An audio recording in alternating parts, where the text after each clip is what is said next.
everyone. Welcome back. We are continuing in week 4 of our series on Introduction to Christianity. And today we are talking about the medieval period, or the Middle Ages as they're known.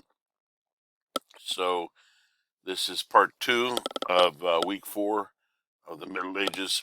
Let's jump right into it.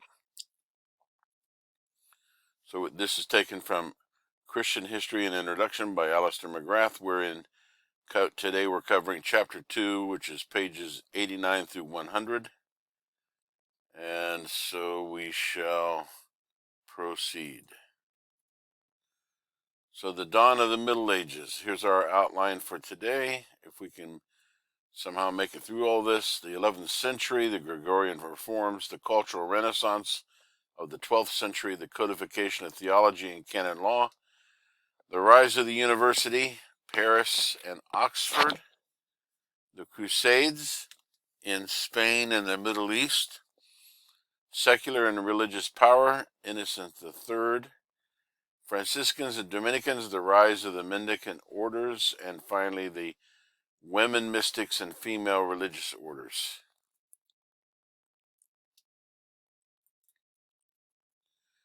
Here is a lovely painting of St. Francis of Assisi.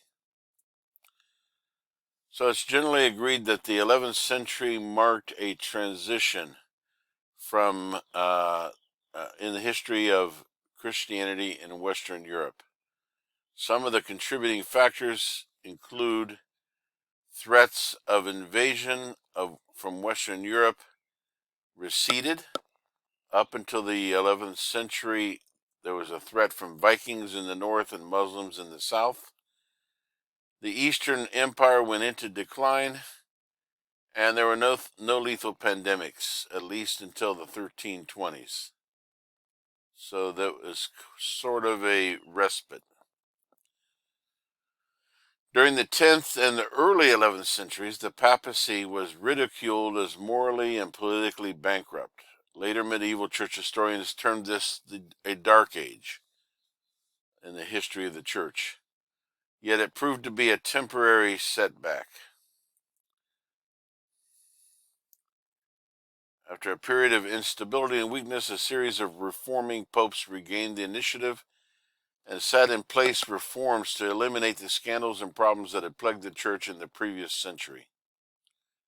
The Gregorian forms are the most famous of these, which were set in place by Gregory VII, who was pope after 1073. Gregory must not be seen in isolation. His reforms solidified and extended the attempts of earlier 11th century popes to reform the church. One example is Leo IX, who favored reform. He tried to end the practice of simony, that is, the practice of purchasing church appointments. And clerical marriage was unacceptable, which he condemned. Nicholas II was another pope from 1058 who reformed the system of election of popes. And this is a bit humorous, at least to me. In 1059, Nicholas reformed the system by which popes were elected, aiming to eliminate the influence of political patrons. He convened a meeting of the bishops of Rome to bring about a change in the election procedure. From now on, the popes would be chosen by the most senior clergy in the city of Rome. In later years, this electoral college would be extended geographically. Now, that was not the funny part. We'll get to that in a moment, I guess. There was also the investiture controversy, which centered primarily on the question of who had the right to appoint a bishop. The term investiture refers to putting on the robes of office, raising the question of who is entitled to make such an appointment. This had been seen as the prerogative of a local ruler or patron.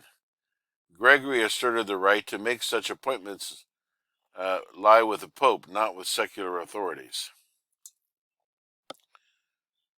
The 12th century in Western Europe is now widely regarded as marking a major cultural transition. There were rare exceptions, such as the reign of Charlemagne, but this period was more concerned with biological, social, economic, and political survival than with cultural enrichment, with the exception of Charlemagne. Where there was cultural revitalization, it was short-lived. After a short period of renewal, decline set in. The long-term stability that was so important to any kind of renaissance seemed impossible to achieve. The ethos of the work became characteristic of the early Middle Ages. That is, respecting the theological heritage of the past and seeing this as the basis for theological development in a new intellectual age. In its earlier periods, the main educational centers of Christianity were the cathedral and monastic schools, supplemented by a few royal foundations, such as that of Charlemagne, designed to encourage the emergence of an educated civil service. Although these schools encouraged the study of rhetoric, logic, and grammar, these were seen as subordinate to the study of theology and the practice of the Christian faith. It is widely agreed that the modern term university has its origins in the Latin term universitas, meaning a totality or the whole. The early universities remained quite specialized, tending to focus on the disciplines of medicine, theology, or law. Medicine, theology, or law. The term universitas is an abbreviation of Universitas Scholarum, a self-governing community of scholars. A university was thus an independent community of masters and scholars who were independent of both church and state. Paris was a collegiate university made up of a number of constituent colleges, with the university as the corporate glue that held them together. On the account of this collegiate structure, the University of Paris was not monolithic in its theology. A number of quite distinct theological schools emerged during the Middle Ages, of which the most important are the Dominican and Franciscan schools. As a result, Paris was seen as the epicenter of medieval theology by most Christian intellectuals in the 13th and 14th centuries. This is similar to the university where I teach, Florida International University. It is a state university, but it's made up of schools of business, computer engineering, history, modern languages, schools of hospitality, schools of nursing. So it's a similar structure that we have today in a university. The university is the overall umbrella structure that holds it all together. At both Paris and Oxford, theology was taught in schools. The Latin term schola was used to designate one of the most distinctive forms of theology to emerge during the Middle Ages, which was Scholasticism. In the meantime, we must consider one of the most significant movements to emerge from the Middle Ages, which was the Crusades. And here is a picture of a professor teaching philosophy at the medieval University of Paris in the 14th century. The immediate cause of the First Crusade was the defeat of the Byzantine armies in 1071 by the Seljuk Turks at the Battle of Manzikert, which led to the loss of the interior of Asia Minor. Constantinople was now vulnerable, no longer having any buffer zone to protect itself. Alexis I, the Byzantine emperor, appealed to Pope Gregory VII for military assistance. It was actually a very bad time to ask for help, because this was just about 20 years after the Great Schism. And so Gregory VII and the Western Roman portion of the empire, the Western Roman Catholic Church, was not particularly favorably inclined towards the Byzantine Empire or Eastern Orthodoxy. Nevertheless, his successor Urban II responded positively another 20-some years later, about 40 years after the Great Schism. Alexis I sent ambassadors to the Council of Piacenza in March 1095, asking once more for help. On the final day of the council, Urban launched a passionate appeal for Christian princes across Europe to launch a holy war in the Middle East. I shudder at that word, that phrase, holy war. Those two words do not go together, in my humble opinion. The First Crusade was fueled by a religious passion which led armies of both knights and peasants to journey to the Middle East. It began in 1096, and Jerusalem was finally captured in 1099. The fall of Edessa in 1144 triggered the Second Crusade, which was followed by a series of campaigns. This is about 200 years after the first, 140 years after the First Crusade. Some historians hold that there were 9 crusades. Here we follow the idea that there were 8. And that would be the First Crusade, and basically 1099, the Second Crusade, 1145, the Third Crusade in 1188, the Fourth Crusade in 1202, which is a very tragic example of Christians fighting Christians, the Fifth Crusade in 1217, the Sixth Crusade in 1228, it gets a little boring, the Seventh and Eighth Crusades, the Eighth is the final crusade in 1270. And they wonder why Muslims are a little touchy when we use the word crusade. So secular and religious power, this brings us to Innocent III. The church was a major influence in international politics, in fostering a sense of identity and giving individuals a sense of purpose. Medieval Europe bore little resemblance to its modern counterpart. In the Middle Ages, Europe consisted of small principalities, city-states, regions, sometimes very small and fragmented, often defined and given a shared sense of identity more by language and historical factors than religion. Examples would include Italy and Germany, which continued in this fragmented state up until the latter half of the 19th century, fragmented into duchies and principalities.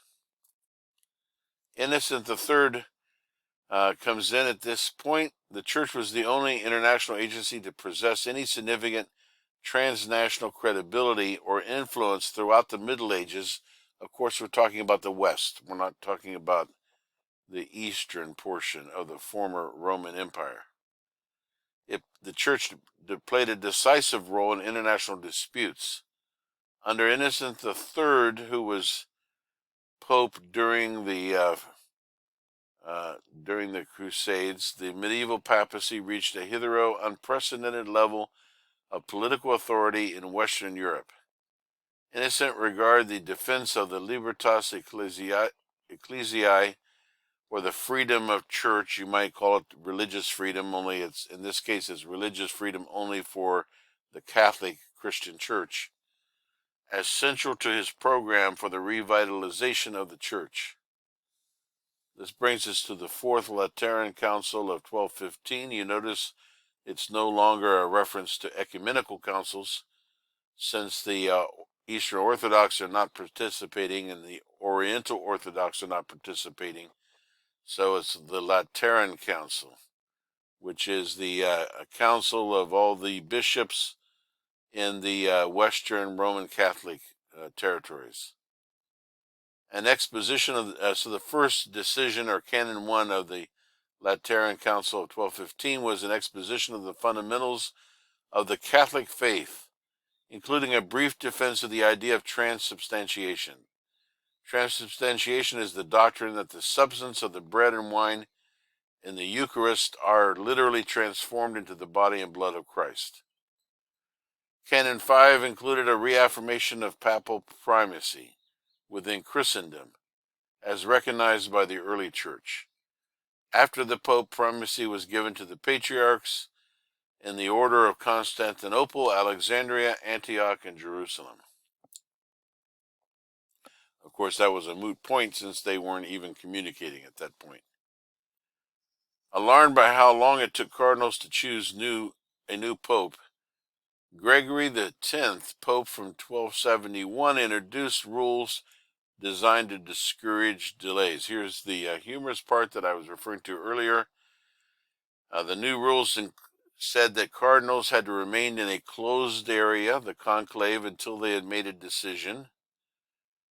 And if they didn't make a decision expediently, food was to be supplied through a window to avoid contact with the outside world. After 3 days of the conclave, if the cardinals had not reached a decision, they would begin to be given only one meal a day, a little bit of nudging here. After 5 days, another 5 days, which is 8 days, they only were allowed bread and water. So as you can imagine, this might be a great motivation for the cardinals to make up their minds and make a choice within the first week, or they are going to get very hungry. I thought they brought a chuckle. The conciliarist movement. There are many within the church who were troubled by the soaring power and influence of the papacy and sought to prevent it from getting out of control. The conciliarist movement argued that ecclesiastical power should be decentralized. That's basically the idea of the Eastern Orthodoxy. Instead of being concentrated in the hands of a single individual, it should be dispersed within the body of the church as a whole and entrusted to a more representative and accountable group, namely general councils. They should have talked to the Eastern Orthodox to work that out. The religious orders played a major role in maintaining a Christian presence on the eve of the Middle Ages and continued to be centers of Christian theological and spiritual excellence throughout this period. The Order of St. Benedict is maybe the best known as the Benedictines, was especially important. Yet monasticism was only one form of the religious life. Not all forms of religious life during the Middle Ages followed the monastic model. And this brings us to the mendicants. During the Middle Ages, a second model began to become influential with the mendicant orders. The term mendicant derives from the Latin term for begging. Where monasteries derived their income from their lands, a new group of religious orders emerged during the 13th century, which depended on the support of patrons and townspeople. A man who chose to adopt this way of life would be known as a friar, from the French word frère, meaning brother, hermanos. And the two best known orders were the Franciscans and the Dominicans. Whereas a monk would be committed to a particular community in a particular place, such as the Benedictine monastery of Cluny, a friar would be committed to a community dispersed over a wider geographical area known as a province. The two most important mendicant orders, the Dominicans and the Franciscans, were both established in the 13th century. And here is a rendering of St. Francis of Assisi preaching to the birds. There's a great film that's a little dated about St. Francis called Brother, Sun, Sister, Moon. I saw it back in the 80s, I think. I guess that's a little dated. So the Franciscans were more correctly known as the Orders of the Friars Minor, Ordo Fratem Minorum, which arose out of the ministry of St. Francis of Assisi at the end of the 12th century. The Order of Preachers, which in Latin was the Ordo Predicatorum, was founded by Dominic de Guzman and became known as the Dominicans. The country of the Dominican Republic takes its name from them today. We also need to take a look at the term mystic or mysticism, which is often used to refer to such writers, and it is important to understand what the word really means. Mysticism means a spiritual approach which seeks direct human experience of God. The term derives from the Greek word mystikos. A mystic thus means someone, oops, I lost my spot. A mystic thus means someone who is recognized as developing methods or ideas that help the believer deepen this direct relationship with God. And there's Hildegard of Bingen, wrote extensively in almost every genre, including letters, works of natural philosophy, theological treatises, accounts of mystical revelations, and works of drama. And there you see a picture of, or a rendering of Saint Hildegard von Bingen. Other mystics included Julian of Norwich, who was an anchoress, that is, a woman who chose to withdraw from secular life and society and adopt a solitary religious life. Little is known about her circumstances, although some speculate that she chose to do this after the death of her husband. She wrote a very celebrated book called The Revelations of Divine Love, which were thought to have been written around 1413, and is widely regarded as a spiritual classic. A famous quote is, "All shall be well, and all shall be well, and all manner of things shall be well." One of my personal favorites is Saint Teresa of Avila, a Spanish mystic and writer. Here's a picture of Julian and her Revelations of Divine Love. We're back to the topic of scholasticism. Scholastic theology represented a major departure from earlier approaches to theology. Most patristic works of theology were occasional, that is, responding to specific debates, or pedagogical, aimed at explaining core ideas and practices of the Christian faith. Scholastic theology offered a systematic approach to theology based on a rigorous rational foundation, making full use of the disciplines of rhetoric, dialectic, and logic, now taught in most academic contexts. It was a landmark in the development of theology, and it, again, I mentioned earlier, it represented a departure from earlier approaches. Scholastic theology was systematic. That was one of the new aspects of it. It dealt with systematic theology based on a rigorous rational foundation. It was intricate and comprehensive, and it was dialectical, which means it would develop its ideas based on a thesis opposed to an antithesis, which would then result in a synthesis. Anselm of Canterbury produced a rational defense of the Incarnation, and he's also the one who came up with one of the best descriptions of theology, or characterizations of faith and reason, which is faith-seeking understanding. Fides quaerens intellectum, faith-seeking understanding, which is the classic definition of theology. Other scholastics included Peter Abelard, who wrote his Sic and Non, Latin Yes and No, in which he considered 150 debated theological points and set out the contested points for resolution by his readers. That's the dialectic method.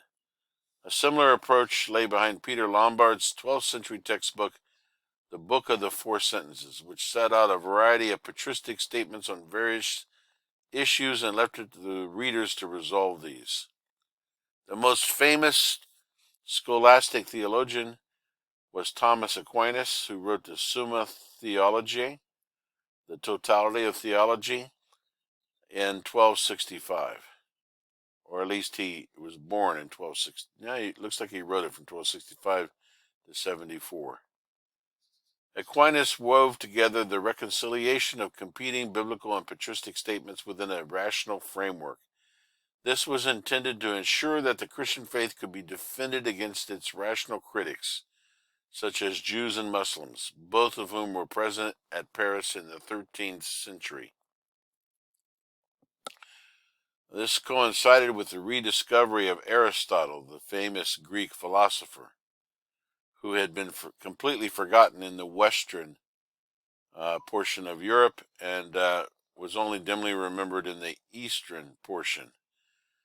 Justinian closed the last philosophical school in Constantinople in 529, forcing many scholars to find intellectual refuge in the eastern cities such as Edessa. There they were able to continue their work on Plato and Aristotle.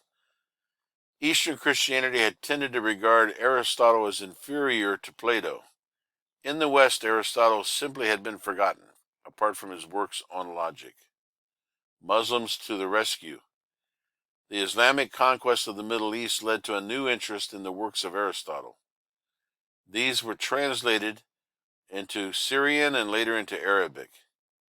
In the 11th century, Islamic writers such as Ibn Sina, who is better known by his Latinized name Avicenna, developed a philosophically rigorous approach to Islamic theology, which was further developed by Ibn Rushd, who in the Middle Ages was known as Averroes, a Spanish philosopher in the late 12th century. So this brings philosophy to the point that it's considered to be the handmaid of theology. Christian theology had already discovered that it was possible to use secular philosophy as a dialogue partner in apologetics and theological reflection. In the Middle Ages, this was expressed using the image of philosophy as the handmaid of theology. Aristotle became useful for theology. Albert the Great and Thomas Aquinas quickly recognized the importance of Aristotle's approach. Indeed, Aquinas' famous argument for the existence of God on motion was ultimately grounded in Aristotle's physics. As Aristotle observed, everything that moved is moved by something else. Just as importantly, Aristotle's notion of a habit gave medieval theology an important, useful framework for discussing such questions as the nature of grace and the place of virtue in the Christian life. Some people consider the Summa contra Gentiles by Thomas Aquinas his most important work. He wrote it probably between 1270 and 1273, where many theological works of this period are organized around the structure of the Apostles' Creed. The Summa contra Gentiles adopts a structure that strongly suggests it was really an apologetic work aimed at defending the Christian faith rather than a theological work aimed at exploring its contents. So it falls into two main parts. The first deals with those truths about God which Aquinas believed to lie within the reach of human reason, such as the existence of God and the way that God can be seen in the natural world. The second part deals with core Christian truths that lie beyond the reach of reason, such as the concepts of the Incarnation and the Trinity. And so Aquinas' agenda appears to lead his readers into the more complex world of Christian truths that lie beyond reason, beginning with the less challenging truths that are accessible to reason. So there's a quote from his Summa: "Some things that are true about God lies beyond the competence of human reason, such that God is three in one. Yet there are other things to which human reason can attain, such as the existence and unity of God, which philosophers have demonstrated to be true under the guidance of the light of natural reason." So perhaps the most important aspect of his work is its basic idea that the Christian faith is reasonable. Where it goes beyond reason, Aquinas argues this can be seen as transcending the limits of reason, not contradicting reason. Revelation brings reason to completion. Since both reason and revelation seek the same basic truth, Aquinas argues they are to be seen as complementary rather than contradictory in their relationship.